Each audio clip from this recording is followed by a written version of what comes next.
Good evening. BC got a post-Olympic budget today, and we found out the provincial economy is still a long way from a gold medal podium finish. The province is going to spend more on health and education, but you will not see any tax relief, and you are going to pay more with higher medical services premiums. Money from the dreaded HST in July will now go towards health care. Some funding is going to be restored for sports and for the arts, but there will be government jobs lost, 3,500 of them, and we are years away from getting the province out of the red. Good morning and welcome to Budget 2010. A little good news, enough that's bad. Budget 2010 had been characterized as grim. In the end, it was more like ho-hum.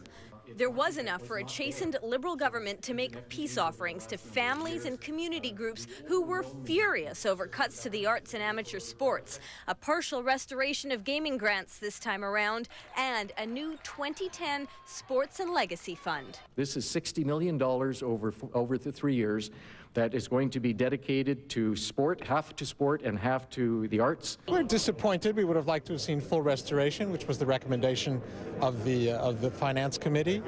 Where's the legacy if the funding to these groups has been cut further? And that's what we've seen here today. The BC government will spend $150 million more on public education. The school districts are certainly getting more dollars per student in this budget than they had in the past. And another mega increase to the always hungry health budget. And over the 3 years of this fiscal plan, we will be adding an additional $2 billion. I don't think British Columbians should be feeling very warm and fuzzy about this budget for healthcare.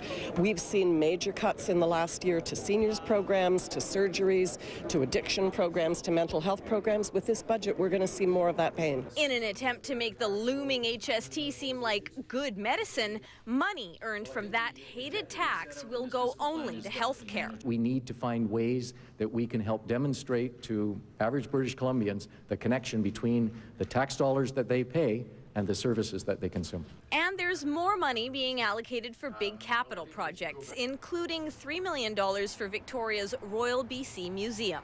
So yes, there is new spending, some of it unexpected, but all that money has to come from somewhere, and notwithstanding education, health, and major infrastructure builds, every other government ministry is facing cuts, some big, some small, and what these people are trying to figure out is how that affects you. There are these ministries that are going to, over the 3 years, see savings of $320 million.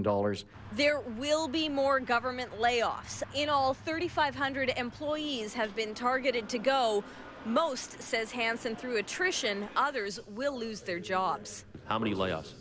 That's hard to say, because I think a lot depends on the ability of other ministries to absorb those. The next 1,000 worth of job cuts that we're going to see, those are layoff notices, are going to be in the resource sector and in those resource ministries. That's less geographic specific to Victoria, and that's kind of good news for Victoria. The more important question here is, are we able to and can we afford to lose 3,500 more public sector employees in this province? Can we continue to gut ministries like the Ministry of Forests? And against all that, the finance minister says he will find a way to rebalance the government's books. We are going to get this province back out of the red ink at the earliest opportunity. Critics say the new spending minus the cuts don't add up to enough relief for British Columbians or enough attention to their priorities. Well, I thought that if Sidney Crosby found the net the other night, this guy couldn't find the arena. This budget is so far off what British Columbians want and need. I don't think that this budget will achieve what the minister wants it to achieve, and that is to set the foundation for renewed economic growth. This is the Campbell government's attempt at maintaining that post-Olympic afterglow, though uncertainty and looming cuts will no doubt have some voters feeling their inner flame go out. Shachi Curl joins us now outside the legislature. Shachi, there's more relief and more hits. Tell us more about that.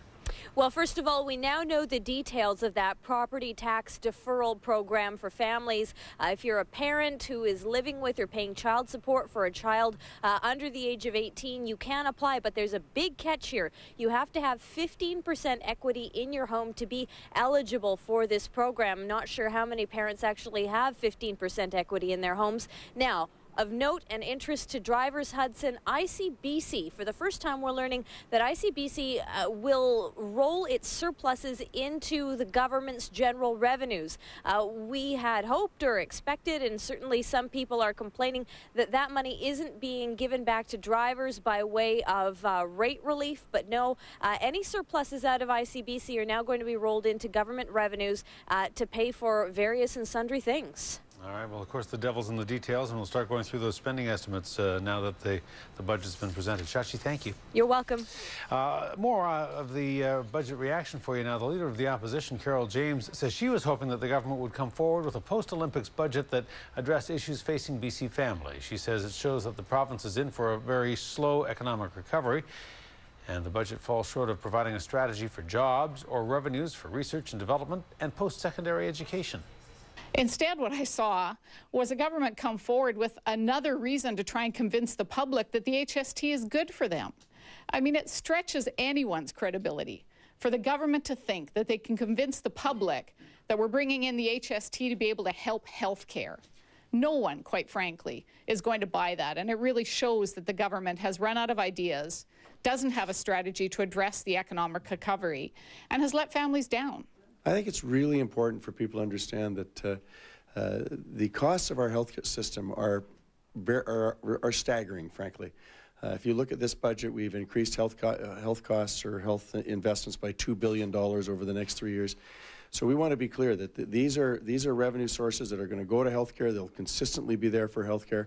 And I think people should understand that that's, we're going to have to look for other, and in fact, there's billions on top of those sources that we're going to need to actually support healthcare.